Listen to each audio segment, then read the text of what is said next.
Archaeologic, the internet game show that's pre-hysterical. I'm sorry, I won't do that again. No one actually guessed our artifact for last week, which isn't that surprising considering it just looks like a bag of dirt. But it should, because it is actually just a bag of dirt. Well, specifically, it's a pollen sample. And I'm here to talk to you today about why this is actually something fairly significant and a big, wealthy source of data and knowledge. So buckle in and get ready to explore with me. Why would an archaeologist want to study pollen? Why would they want to study soil? Let's take a minute to think about what soil really is. Soil is a combination of organic matter, clays, and minerals. And because of that, because it's made up of things that rely on combinations of events in the environment, it's always going to be specific to a time, a setting, and a place.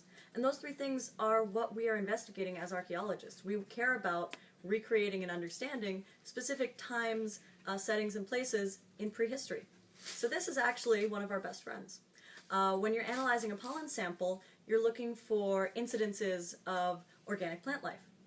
Basically, if you look through a sample and you find a bunch of cattails and reeds and willows, well, that gives you a really clear idea of what kind of an environment it would have been when those plants were alive. It suggests a riparian marshland environment. On the other hand, if you find a pollen sample filled with pine tree pollen, well, again, that gives you a pretty clear idea that you were looking at a specific sort of environment, in this case a forest.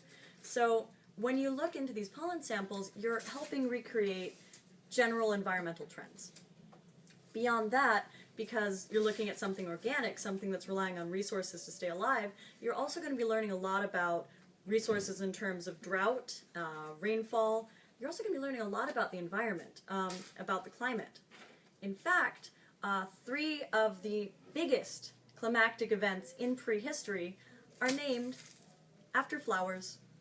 There is the Younger Dryas period, which is about 12,000 years ago, and it's called that because there is a flowering alpine shrub called Dryas that exists and thrives in tundra environments, but it doesn't do so well in forests.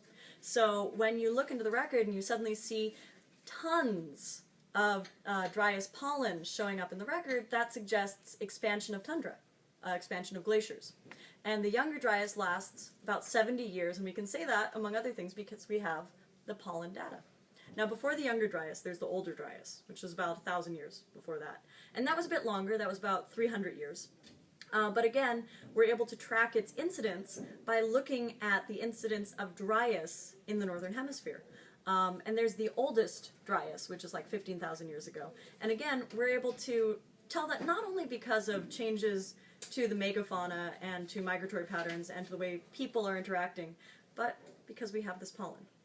Now, this in and of itself isn't, a full key to understanding everything about an environment, but considering that plants are not as hardy as a lot of other things, figuring out when they live and die really does tell us a lot. So see, from a simple bag of dirt, a ton of historical information. Well, anyway, that about wraps it up for this. If you are ready and you think you can be a good student, again, I'm very sorry, we are ready for this week's mystery material. So if you're ready for this week's mystery material, here it is. Now, I think this is a very attractive specimen. You guys will have to tell me in the comments what you think it is. And we'll have a picture up, of course, after the episode. And remember, once again, follow us on Twitter, like us on Facebook, and have a wonderful and archaeologic week.